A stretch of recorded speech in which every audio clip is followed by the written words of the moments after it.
오늘은 전도서 7장 14절의 말씀, 형통한 날에는 기뻐하고 공고한 날에는 되돌아보아라. 이 두 가지를 하나님이 병행하게 하사 사람이 그의 장래일을 능히 헤아려 알지 못하게 하셨느니라는 말씀, 형통한 날과 공고한 날에 대해서 같이 보시겠습니다. 하나님의 인생에 형통한 날과 공고한 날들을 섞어서 줍니다. 그것이 하루나 이틀, 하루 공고하고 하루 형통하고 그렇게 줄 수도 있고 한 달이나 두 달 공고하고 또 그 다음에 형통하고 그럴 수도 있지만 그 공고한 날들이 10년, 20년씩 가든가 형통한 날은 10년, 20년씩 이렇게 길게 가는 경우도 있습니다. 우리는 형통한 날에는 기뻐하며 감사하며 나누며 살라고 하시는 것입니다.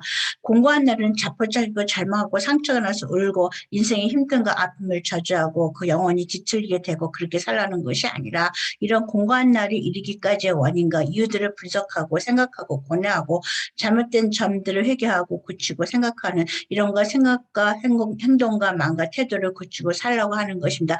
공고한 날이 일생을 전부 되풀이하는 것이 아니지만은 공고한 날이 이럴 적에는 물론 어리실 적에 공고한 날은 환경 때문에 옵니다. 부모님이 어떤 환경을 가졌느냐에 따라서 부모님의 정말로 그 형통하신 날들을 갖고 있다면 자신의 날들은 형통한 날이 되겠죠. 그를 우리는 쉽게 말하죠. 금수저를 입에 물고 태어났다고 말하고 부모님의 날들이 공고하시다라면 어린 시절을 지나게 될 테니까 우리는 흙수저라고 이런 말을 하게 될 것입니다.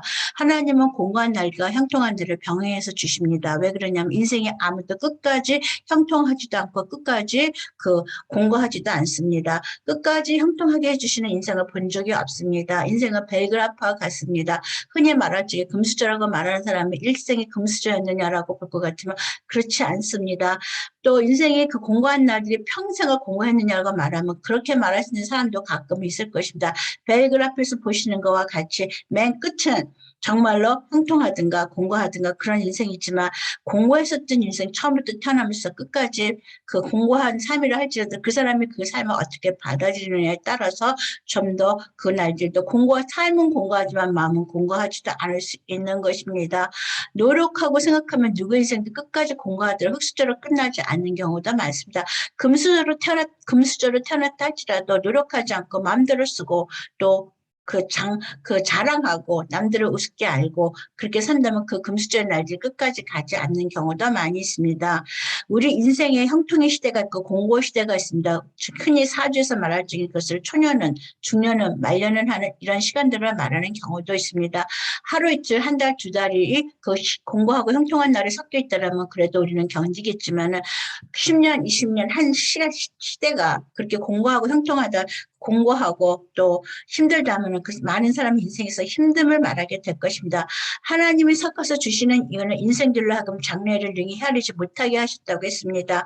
그것을 주시는 찾는 자가 우리 인생의 주인이 누구인지를 우리로 하여금 인식하게 하는 것이고 주님을 의지하게 하시기 위한 것입니다. 누구나 한때 좋은 생이 있었을 적에 형통한 날에는 이웃과 나누며 살면 됩니다. 공고한 날이 누군가가 다 공고한 날이 일게 됩니다. 건강을 잃든가 사업이라든가 아니면 사업이 잘 안 되는 뿐만 아니라 또 경제적인 문제들 또 시대가 변하는 경우도 있습니다. 지금은 너무 빨리 IT 변화로 인해서 옛날에 배웠던 지식이 다 쓸모없는 지식이 되는 이런 시대에 될 적에 내가 형통한 날에 나누고 살고 그럴 적에는 공고한 날에 내가 뿌린 도움이 되돌아오게 됩니다. 그래서 좋은 호시절에 남에게 베풀지 않는 사람은 자신이 공고한 날에는 자신을 도와줄 사람이 없어서 더욱더 힘든 삶을 살게 됩니다. 중년에 좋았었습니다. 그래서 자신만을 위해서 살았습니다. 베풀지 않았습니다. 그러면 말년에 쫄아드는 인생이 됐을 적에 아무도 도와주지 않게 되고 더욱더 나빠지는 것입니다. 그러나 중년이 공고한 날에도 내가 왜 이렇게 공고하게 되었는지를 생각하게 되고 선한 마음으로 베풀고 살다가 보면 말년이 편해지는 경우들도 많이 있습니다. 삶의 진리, 인생의 진리, 속담은 말하기를 인생이 길고 짧은 것은 대봐야 안다라는 말이 있습니다. 인생은 또 유전한답니다. 자꾸 바뀐다라는 얘기입니다. 죄는 제대로 가고 나쁜 짓 하면 밟았고 선한 인간은 착한 끝이 있다라는 말도 있습니다. 젊은 날에 이 말을 참 싫어했습니다. 어머니가 그 말을 했었을 적에는 정말 싫어했는데 어머니가 돌아가시고 나서 이제 저도 노년이 되니까 이 말이 맞는 말이라는 것을 알게 되었습니다. 이 말은 다시 말해서 믿지 않는 자들조차도 인생이 길고 짧은 것은 대봐야 한다라고 말하고 그 인생의 끝을 아무도 모른다라고 말하는 것이고, 죄의 값은 항상 있다라는 것을 말하고, 선한 것은 끝이 있고 악한 것은 끝이 없다라고 말하는 것입니다.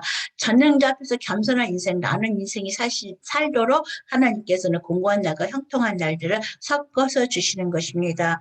자신의 인생에 공고한 날들이 오든가 형통한 날들을 아는 지혜와 분별력이 있어야 합니다. 그것을 기도해야 될 것입니다. 힘들 적에는 왜 힘드냐라고 묻는 것이 아니라, 이것이 내 인생의 공고한 날이구나. 내가 이 공고한 날들을 어떻게 반성하고 삶이라든가 생활이라든가 마음의 태도라든가 보는 각도를 개혁해야 되는구나, 고쳐야 되는구나, 이러고 준비해야 되고, 형통한 날들에는 그저 즐겁고 그저 행복하고 사람들한테 자랑하는 그런 날들이 아니라, 이 형통한 날들을 어떻게 잘 써서 남들한테 도움이 되고 나한테도 도움이 되고, 그래서 유비무환으로 공고한 날이 이르기 전에 베풀 수 있는 그 형태 기초를 만들어야 되는 지혜와 분별력이 있어야 되는 것입니다. 그것을 아는 지혜는 하나님을 의지할 때 온다는 사실을 늘 기억하셔야 됩니다. 형통한 날과 공고한 날들을 그냥 맞이하고 삽니다. 형통한 날은 즐거워하고 자랑하고 남들을 무시하고 오만하고 교만하고, 공고한 날에는 자포자기하고 열등감에 시달리게 되고 지치고 뒤틀려진 왜곡된 인생관을 갖는 경우가 많지만, 하나님은 이 두 날들을 한 인생에 있어서 섞어서 주시면서 우리로 하여금 자신을 돌아보고 하나님을 의지하게 하고, 있을 적에 베풀고 없을 적에는 다시 또 전략하고 또 감사하면서 사는 삶. 그래서 공고한 날은 있지만 공고한 마음은 되지 않도록 하나님을 의지할 수 있도록 도와주시기 위해서 말씀하시는 것입니다. 감사합니다.